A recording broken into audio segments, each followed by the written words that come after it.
Grace, are you there? Can you open the door? She frowned at the noisy voice. It was the usual voice of her mother-in-law. She wished for a bit more consideration. She had been enjoying her comfort. Open the door.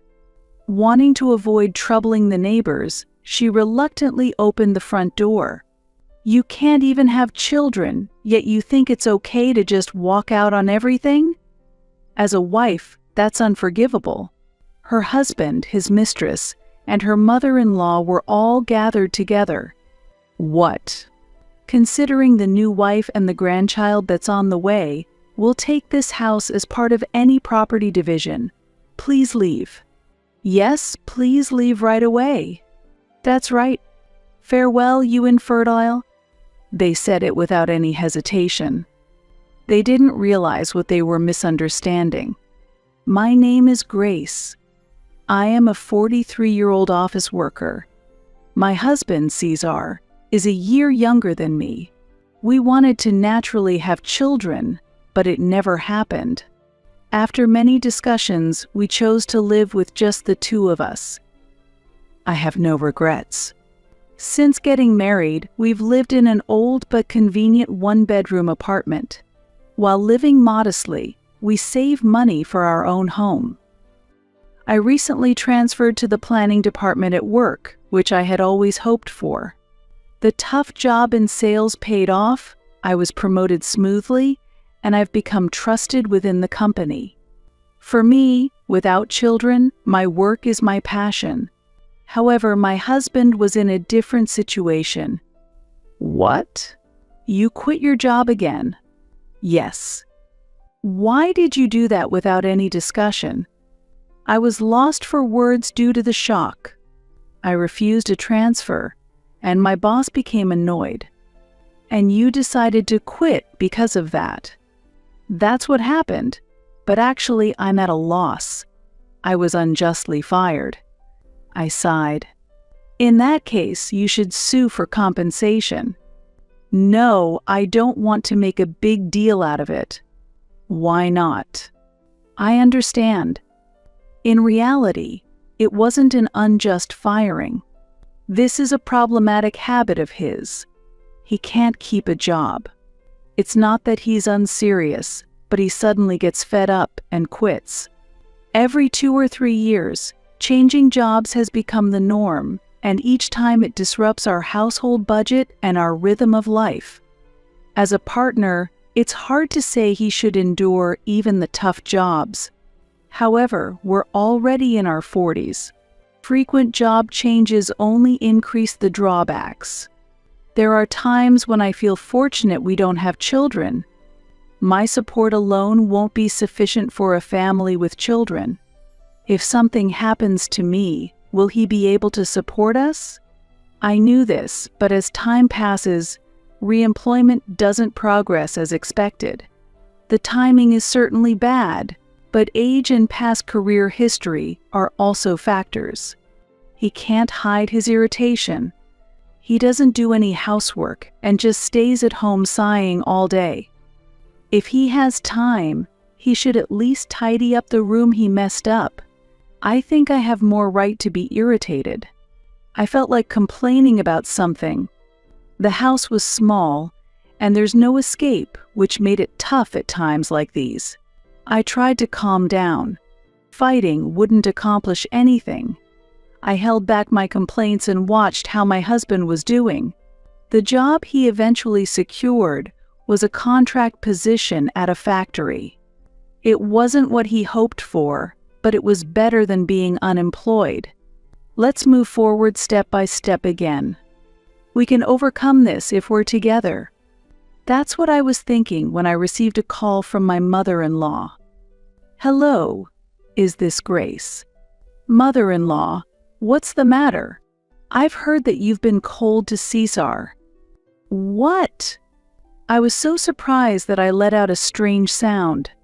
I didn't know what she's referring to. Are you being harsh to Cesar, who is hurt from being fired? Please wait, mother-in-law. That's not the case at all. What in the world is she talking about? I want to ask her the same. Did you harshly tell him to find a job quickly or clean up? I didn't understand how it came to this. It's true that I have indirectly mentioned things like, "It would be nice if you could find a job soon, or please clean up the mess you made." However, I never spoke in a commanding tone. This is also one of my husband's troubling habits, reporting everything to his mother as soon as something happens. Moreover, he tends to exaggerate the facts. It's also a problem that my mother-in-law always believes him immediately, but I wonder when she will finally let go of her child. That's unfair. Caesar wouldn't criticize you, would he? There's no reason for that. Why would you say that? You think you shouldn't be criticized. Isn't it your fault you can't have children? What? There are things more valuable than a job. Regrets won't turn back time. Why is it considered my fault that we don't have children? It seems my husband is telling convenient lies. We agreed on this together, yet I feel betrayed. He might want to save face, but turning his mother against me to make me the villain is childish. As a couple who have been together for a long time, I believe we should maintain trust, so I decided to talk to my husband that night. Please don't exaggerate things to your mother. If you have any complaints, tell me directly. Let's do that considering our future, shall we? My husband, seeming uninterested, started fiddling with his phone during the conversation. Please listen. Be quiet. I'm getting a call from work. With that, he left the seat. The discussion did not continue afterwards, and he just disappeared into the bedroom. Was he in a bad mood, or perhaps tired from his job at the factory? It couldn't be helped. I had to try to talk to him again later, but the next day he avoided the discussion again, saying he was tired and sleepy. The following day, he returned home late at night from a welcome and farewell party at work. He spent the entire day in bed with a hangover. In the following days, he was late coming home due to overtime and social obligations. He is clearly avoiding the issue. He intends to leave things ambiguous, but that won't solve anything. The baseless accusations from my mother-in-law are painful. I rubbed my eyes as I waited for my husband to return. We shouldn't keep postponing the problem. One late night, my husband returned home in a good mood, humming, "Welcome back. You're up? What a surprise. What's up? Did something happen? I was waiting for you, Caesar." "What?" He looked annoyed. "Why are you avoiding this? You're being noisy. You're acting strangely. You're persistent. If there's something, just write it down on a note." "A note? You mean we don't have to talk directly?" "Yeah. Are you still hung up on that old issue?" Really persistent. I was stunned by his words. Has he forgotten our marriage vows? He nodded when I said that an ideal couple understands each other. "I used to like your seriousness, but now you're inflexible and oppressive. If you don't want to lose me, you need to change your attitude. There are plenty of other women." "What do you mean?" "Just what I said. Are you having an affair?" "I've been harboring doubts about my husband's recent behavior." "Are you joking?" "What have I done wrong? I'm telling you, you're being annoying. Do you want a divorce?" "Don't use that kind of language." My husband clicked his tongue. He pulled a green paper from his bag and thrusted it at me roughly. It was a completed divorce form. "Why do you have this?" "I was asked to fill it out." "By whom?" "You should be able to guess." "No, I don't understand. There's a woman who wants me to submit it." I was at a loss for words. Was my husband asked by his affair partner to write this divorce form? Don't act so high and mighty when you understand. You're useless without me. My hands trembled as I clutched the divorce form. My heart rate increased. What time do you think it is? I'm going to sleep. You should cool down somewhere else. My husband disappeared into the bedroom. I stared at his name written on the divorce form. What emotions did he have while writing this? Was his late return that day because he was spending time with his affair partner? I felt foolish for having supported his new job. My head spun and I felt dizzy. I couldn't think of anything. As he suggested, I decided to cool my head. I quietly gathered all my essentials and left the house. A month later, I have not returned home since that day. I tried to contact my husband a few times, but there was no response. My room was quiet and comfortable. It helped me relax and settle down.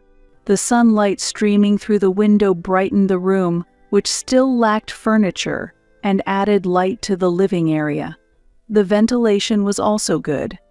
When the cool air touched my cheek, I naturally took a deep breath, and the scent of wood was soothing. Just then, "Grace, are you there? Can you open the door?"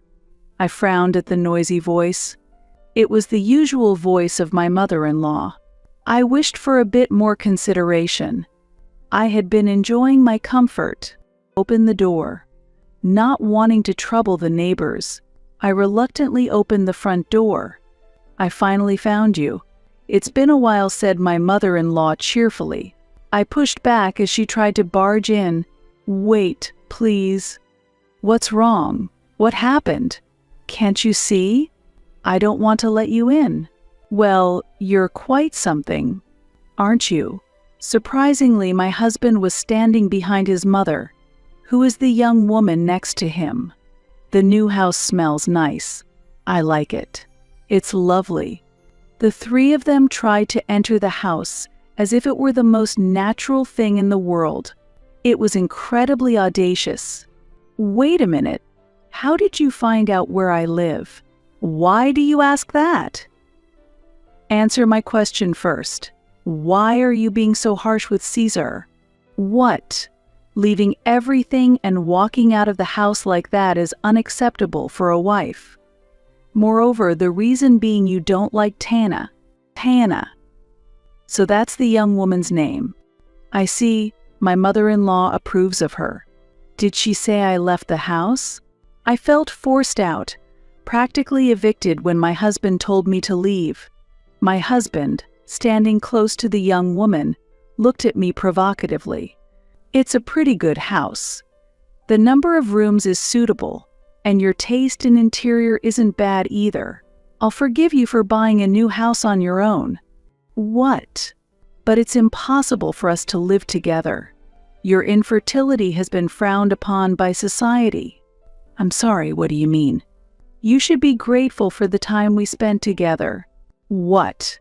I was confused and unable to understand what they were trying to say, tilting my head in bewilderment. "Caesar, Tana looks tired and wants to sit down." "That's right. Sorry, Tana."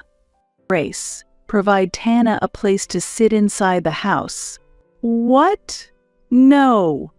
"What? Didn't you know?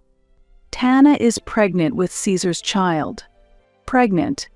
I hadn't heard about that." Yet, surprisingly, my heart remained calm. I wonder why. Was it because the succession of shocking events has numbed my sense of reality, or have my emotions become paralyzed? Pregnant women should be respected, you know? It might be hard for someone who is infertile to understand.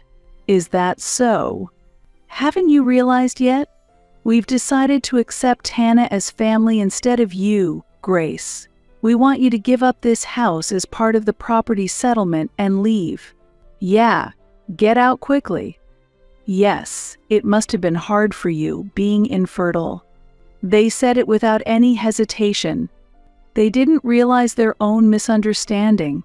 I cannot give this house as part of any property division, especially since it is my own house that you are asking me to leave from. What? Moreover, we are already divorced, aren't we? What?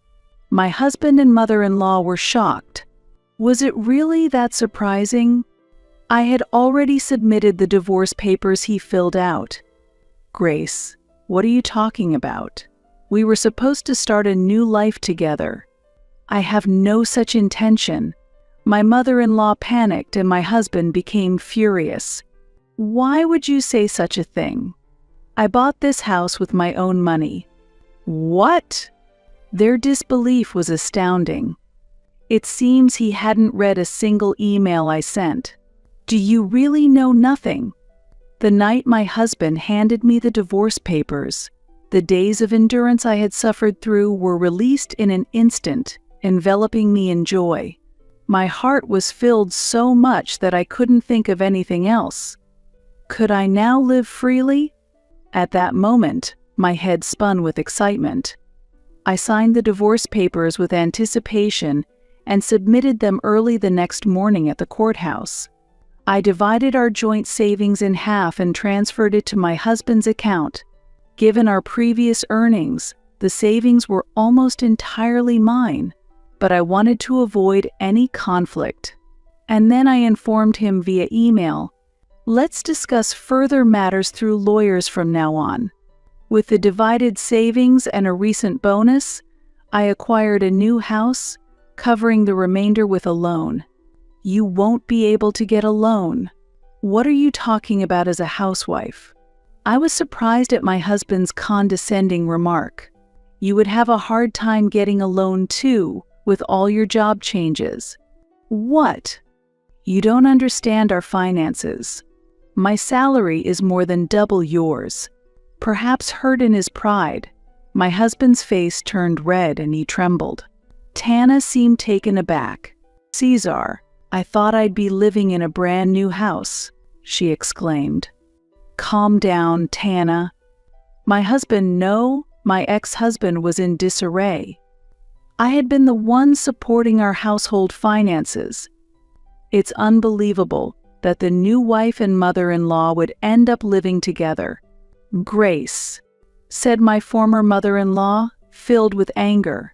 This is unacceptable. It's like fraud. Well, who wrote the divorce papers first? It was she, the new wife standing here, who pushed for it, thinking she would support you in the future. It's good that you have a grandchild coming. No, I will take this house, my former mother-in-law said aggressively, breathing heavily. How arrogant. That's not possible.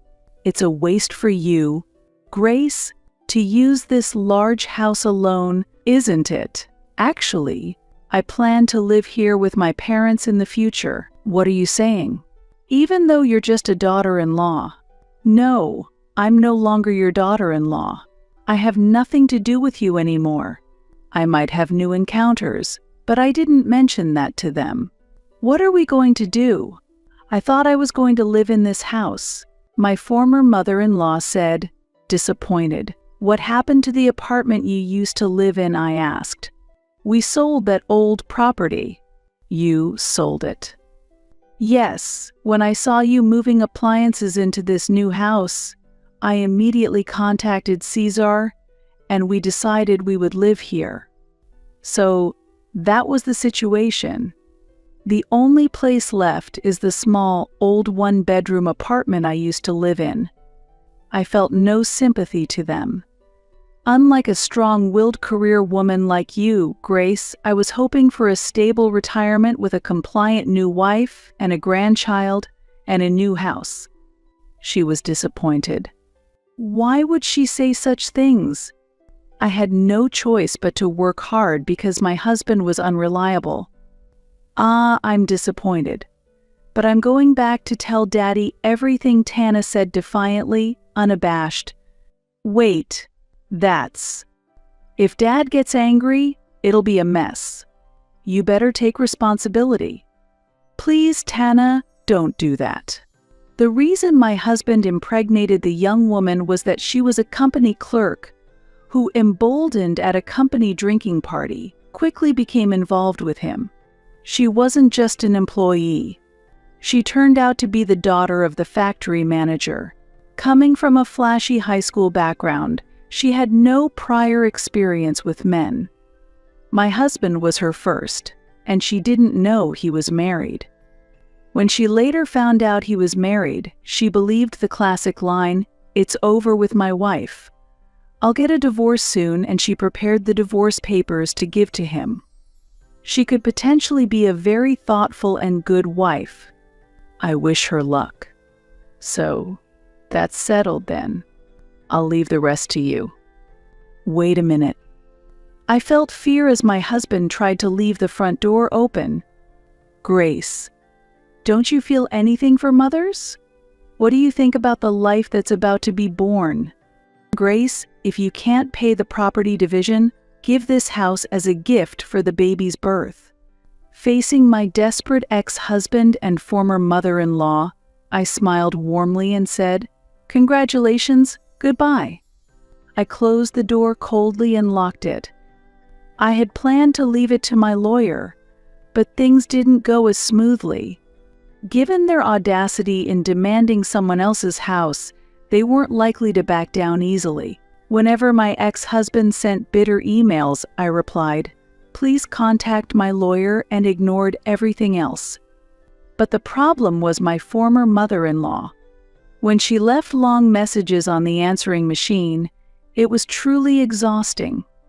"Because of you, Grace, I have no house now. At least find me another apartment. This house is too small and cramped." When I tried to get the new wife to do household chores, she told me to do it myself. What should I do now? I often feel like deleting these voicemail messages right away, but they might be useful, so I've decided to save them. The demands may increase. After all, they are quite intrusive people. One day, a visitor appeared at my home unexpectedly. The doorbell rang without any prior appointment, and thinking it could be my ex-husband, Caesar, or his mother, I clutched my phone, debating whether to call the police as I opened the door. However, a man with piercing eyes and a stern face stood before me. I tensed up. I felt like I had seen him somewhere before, but I couldn't possibly know such a menacing man. It might even be a scam disguised as door-to-door sales. "Who is it?" "I'm Smith, the factory manager." Hearing this, I suddenly remembered. He's Tana's father, the factory manager. I remembered that she had been trying to discuss this matter with her father. Caesar and Tana appeared behind Mr. Smith, both smiling. It seemed they had brought a powerful ally. "Please, Dad, tell her. Father-in-law, please teach her a lesson." Mr. Smith's face was marked by frowning and his lips downturned in anger. I was contemplating how to handle any demands for compensation or support for the pregnancy. I decided to call the police and was looking at my phone when, at that moment, this time, "Yes, what is it?" Mr. Smith said very loudly, "I'm truly sorry." After saying that, the factory manager, Mr. Smith, grabbed the heads of my ex-husband, Caesar, and Tana forcefully, apologized to her properly. "What?" "It hurts. My neck is going to break." "Dad, what are you doing? This isn't what we talked about." I watched the scene in astonishment. What was happening? Don't misunderstand. I brought you here to apologize to her. What? "I'm truly sorry. I heard that my daughter stole your husband and then even demanded your house." "Yes, that's correct." Caesar and Tana began to look unsettled. "Dad, you knew about this." "Yes. All that talk about being deceived or having your house taken away was all lies, wasn't it?" "Where did you hear that?" "Your mother told me everything." Mr. Smith, visibly angry, clenched his teeth.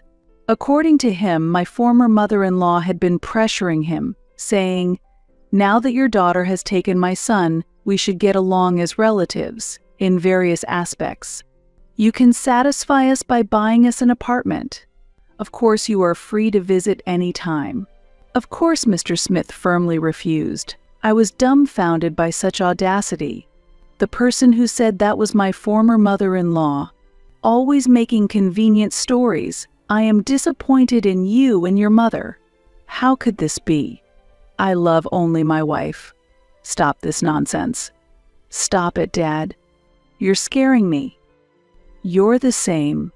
What? Just because you're my only precious daughter doesn't mean you should act spoiled. Both of you are useless in the factory. There's a very demanding workplace out there. Go gain some experience there before you come back. What? Mr. Smith said this to my ex-husband and Tana, and then turned to me. Does this suffice as an apology? Yes. But why are you doing this? Let's continue to keep in touch. I was utterly confused about what was happening, stared at his face, and then it dawned on me. Yes, it was a long time ago. He was the head of the administrative department of a company I used to deal with when I was in sales. I'm truly sorry for not recognizing you. Due to a business merger, I'm now managing a newly built factory. It's understandable you didn't recognize me. I see. I couldn't believe it when I first learned your husband was working at our factory. Mr. Smith seemed troubled as he looked away. Is my ex-husband causing any problems? He has a poor work attitude, doesn't learn his duties, and takes days off without permission. The image of my ex-husband not taking his work seriously came to mind, but it wasn't surprising. No longer his wife, I could do nothing but offer a wry smile in response. We plan to retrain him from scratch. He won't be coming back here anymore. My ex-husband shrank back, and Tana looked offended. You were always good at training new employees, weren't you? Yes, very strictly and thoroughly. I'll support from afar. Even with the factory manager's influence, my ex-husband's rehabilitation looks doubtful. Ultimately, he needs to make a fresh start and put in the effort himself, especially for the sake of the innocent child that is on the way. There is one thing I regret not clarifying: the misconception that the infertility issues were my fault. Long ago, we visited a hospital together to investigate the cause of our infertility. There was no issue found with me, but my husband was diagnosed with a sperm problem. Although it was said that natural conception would be difficult, it was not impossible. The fact that Tana became pregnant from a single encounter with my ex-husband could be seen as miraculous. Or perhaps it was just fate, or maybe he wasn't the father at all. I don't know, and it doesn't matter to me anymore. I also received a follow-up from the factory manager during a business update. Ultimately, the couple and my former mother-in-law lived in that old, cramped one-bedroom apartment for a while. They were told by the factory manager to try and make it on their own as a condition to live together with him in the future. Although they pledged to save for the baby and commit seriously to their jobs, Tana quickly became unable to cope with the new lifestyle. It was just as I had anticipated. My husband may not realize this since I used to manage our finances, but living on his income alone is extremely difficult and perhaps impossible. If the three of them live freely without saving, the money split at the time of our divorce will quickly run out. Tana returned to her parents' home after giving birth and never came back. Meanwhile, my ex-husband grew to dislike his job and quit. In a panic, my former mother-in-law demanded her daughter and grandchild back, which led to her visiting the factory manager's home and subsequently caused a disturbance that resulted in the police being called. Truly shameful. Everyone is too selfish. However, it's no longer my concern, so I refrained from asking for further updates. I wish Mr. Smith the best. My new home is very comfortable. Being alone can be lonely, and sometimes I worry about what I would do if I fell ill, but having my husband around never really made things better. Living alone isn't different from what I've been doing all along. I always believed that spouses should support each other, but in reality, it was just my husband relying entirely on me. The absence of someone who was never truly needed has not caused any inconvenience.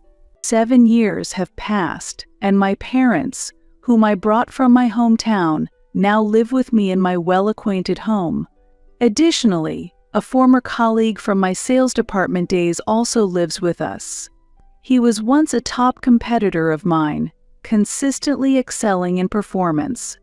After I moved to the planning department, the competition dwindled, and it seems he missed our occasional encounters. I felt the same way. Knowing about my divorce, he promptly proposed a relationship, and now he has become a husband in whom I can place my complete trust.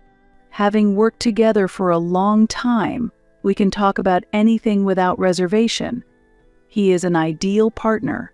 I look forward to continuing our life together.